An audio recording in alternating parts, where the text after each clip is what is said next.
तो एक प्रश्न देखते हैं जो कि बट्टे पर आधारित प्रश्न है और ये बहुत ही मुश्किल प्रश्नों में से तो नहीं है, पर फिर भी बट्टे को समझने के लिए आपको थोड़ा-सा एक उदाहरण के तौर पे समझाने का एक प्रश्न है। देखिए, बट्टा का मतलब क्या होता है पहले ये जान लेते हैं। बट्टा का मतलब होता है छूट, ठीक है? अब बट्टे को छूट भी कह देते हैं, बट्टा भी कहते हैं, डिस्काउंट भी कहते हैं अंग्रेजी में। तो छूट का क्या मतलब होता है वो समझते हैं। तो भाई बात ये होती है, देखिए जो सामान्य समझ है वो ये है कि एक व्यक्ति बाजार जाता है और एक सामान खरीद करके लाता है। वो सामान वो जिस पर खरीदता है उसे क्रय मूल्य कहा जाता है, ठीक? अब उसके बाद वो बेचता है उस सामान को एक व्यक्ति ना समझ करके, आप दुकानदार समझ लें, ठीक है? दुकानदार समझ लें, ये ज़्यादा बेहतर चीज़ होगी। एक दुकानदार है जो एक सामान खरीद कर लाता है और अपनी दुकान पे जब रखता है तो जितने रुपए, मान लीजिए 100 रुपए को वो सामान खरीद के लाया है, तो वो दुकान पर जब रखेगा तो उस पे स्टिकर लगा होगा, उसी वस्तु पर 200 रुपए का स्टिकर लगा होगा, ये देख बताते हुए कि भैया ये सामान 200 रुपए का है, अब आप इसे खरीदेंगे तो कितने में? 200 रुपए में खरीदेंगे, ठीक है?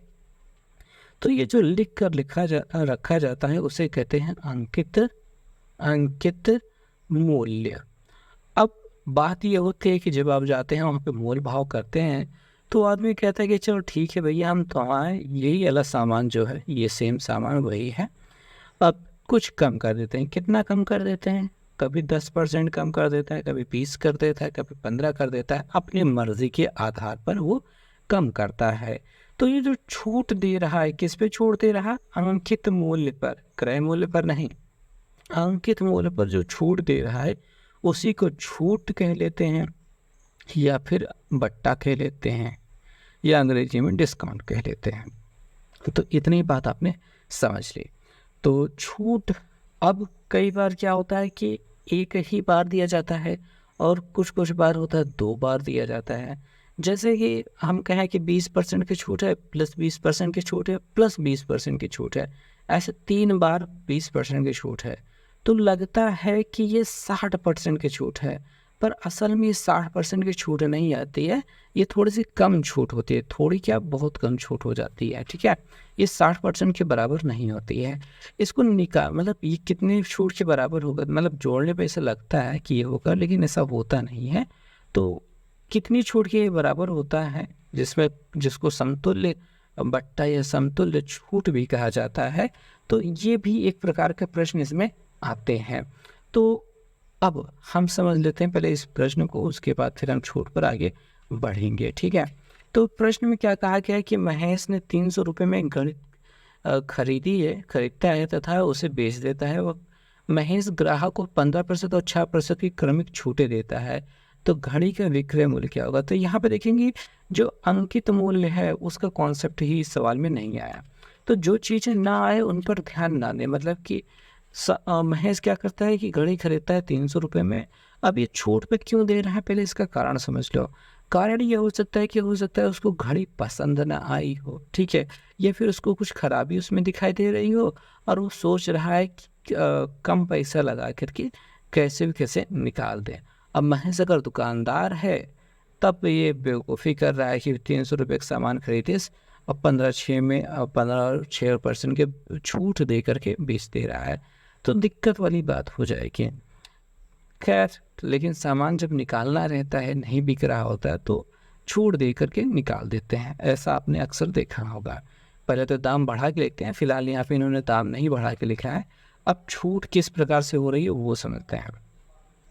देखिए, 300 रुपये का सामान है, पहले 15% की छूट हो रही है, फिर 6% की छूट हो रही है। तो 6% की छूट को हम बाद में देखेंगे, पहले 15% की छूट को देख लेते हैं।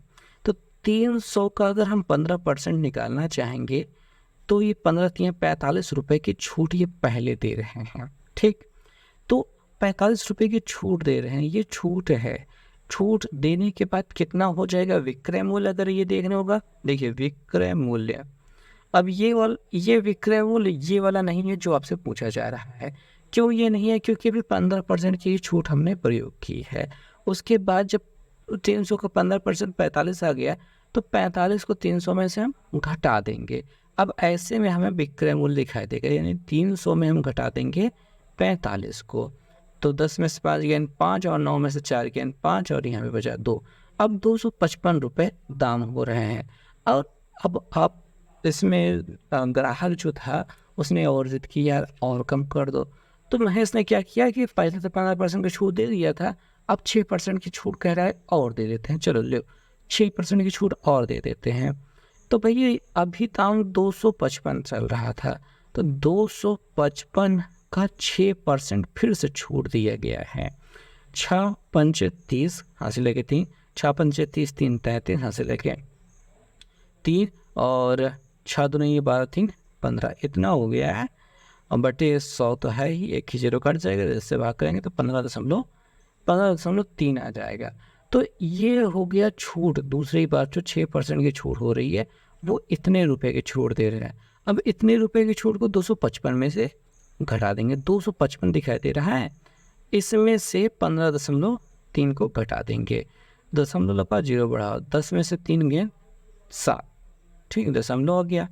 5 में से यहाँ पे देखो यहाँ से हासिल ले चुके थे तो बचेगा 4 हासिल लेंगे, 14, 14 में से 5 गए 9 और ये बचेगा 4, 4 में से 1 3 और ये जो 2 दिखाई दे रहा हो तो 2 3 9.7, ये क्या होगा, इसका विक्रय मूल्य होगा। तो यहाँ पे देखेंगे हमने बारी बारी से आपको निकाल के समझाया कि पहले 15% की छूट का क्या मतलब होता है, फिर 6% की छूट का क्या मतलब होता है और तब विक्रय मूल्य हमें क्या मिलता है। तो हमको ये वाला विकल्प सही दिखाई दे रहा है। अब ये इतना लंबा प्रोसेस हो गया है कि इसको थोड़ा सा शॉर्ट कर देना चाहिए हमें, ठीक है। तो शॉर्ट कैसे करेंगे, छोटा कैसे करेंगे वो समझेंगे कि 300 रुपये का सामान खरीद के लाया है और वो 15% की छूट पर बेच रहा है, यानी घटा कर बेच रहा है, ठीक है। 100 में से हम 15 को घटा लेंगे तो 10 में से 5 गेन 5 यहाँ पे बचेगा, 9 में से 1 गेन 8 यानी 85%। तो 300 का हम 85% ऐसे करके निकाल सकते हैं। और उसके बाद 6% की छूट और दे रहा है, तो 6% की जो छूट है वो आपको 100 में से घटा के 100 में से 6 घटा दीजिए तो आपको मिल जाएगा 94। तो 94% में वो बेच कर रहा है, तो हमको यहाँ पे 94/100 कर लेना होगा। और इसको हल करने पे जो मिलेगा वो यही वाली गिनती होगी। देखिए 100 से पहले इसको निपटा दीजिए काट के, ठीक है। और अब यहाँ पे कुछ काटते तो बनेंगे नहीं, छोटा कर लेते हैं। 17 × 5 = 85 होता है, 17 5 से काट दे 17 मिल गया, 5 और 20 मिल गया। और यहाँ पे 2 से काट देते हैं, ये 100 हो जाएगा, सॉरी 20 मिल जाना था, 10 मिल जाना था। 2 से इसको पे काट देते हैं, 2 चौके 8, 2 9 18 49 हो गया। 3 17 और 49 को गुणा करा के जब 10 से भाग करेंगे तो 1 रुपये दशमलव लग जाएगा और यही वाली गिनती हमको मिल जाएगी उत्तर के रूप में।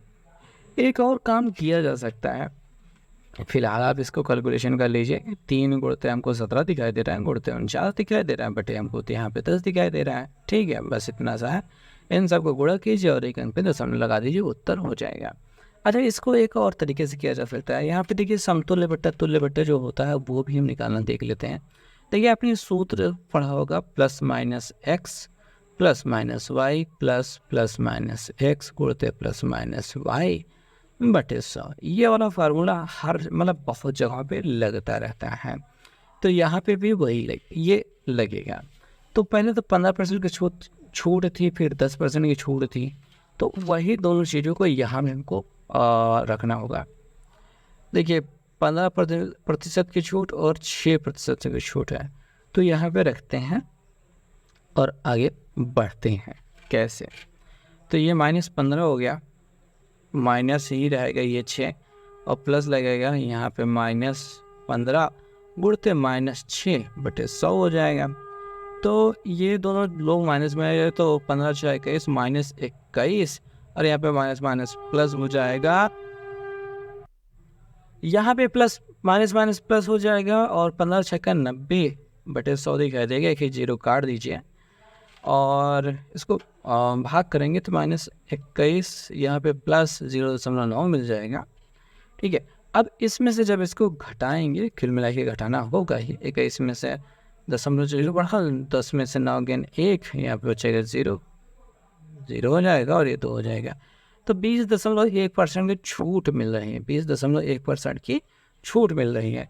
तो 300 का अगर 20.1% निकालने का हम प्रयास करें तो हमें मिलेगा 3 अगर नाम 3 0 3 2 या 6, तो ये मिल जाएगा। और एक अंक पे दशमलव तो लगेगा ही क्योंकि यहाँ पे पहले से था। और अब इतना रुपए हम 300 में से घटा देंगे, 300 में से अगर 60.3 घटा देंगे तो हमको यही मिल जाएगा जो कि पहले हमको विक्रय मूल्य मिला था। दशमलव का 0, 10 में से 3 गए 7, यहाँ बचे 9 में से 0 गए 9, 9 में से सॉरी कहाँ गया ओके 9 में से आपका गया 6, ठीक है 3 हो जाएगा। और यहाँ पे एक हासिल दे चुके हैं तो यहाँ पे 2 के लिए बचेगा, दशमलव लगाना भूल गए थे। इतना ही आपका उत्तर मिल रहा है, ठीक है। ये वाला विकल्प, सी वाला विकल्प सही जवाब हो रहा है। तो आपको ये देखा कि ये मूल तरीका है कैसे हल किया जाता है, और ये एक और तरीका है, यहाँ पे एक और तरीका है। तो जो भी तरीका आपको आसान लगे, समझ में आए, मैं तो कहूँगा कि आप सभी तरीके आजमाएं, प्रयोग करें और काम हो जाएगा। उम्मीद करते हैं थोड़ा बहुत ये सवाल में समझ में आया होगा कि प्रश्न को कैसे करना है। मिलते हैं नेक्स्ट वीडियो में, बाय।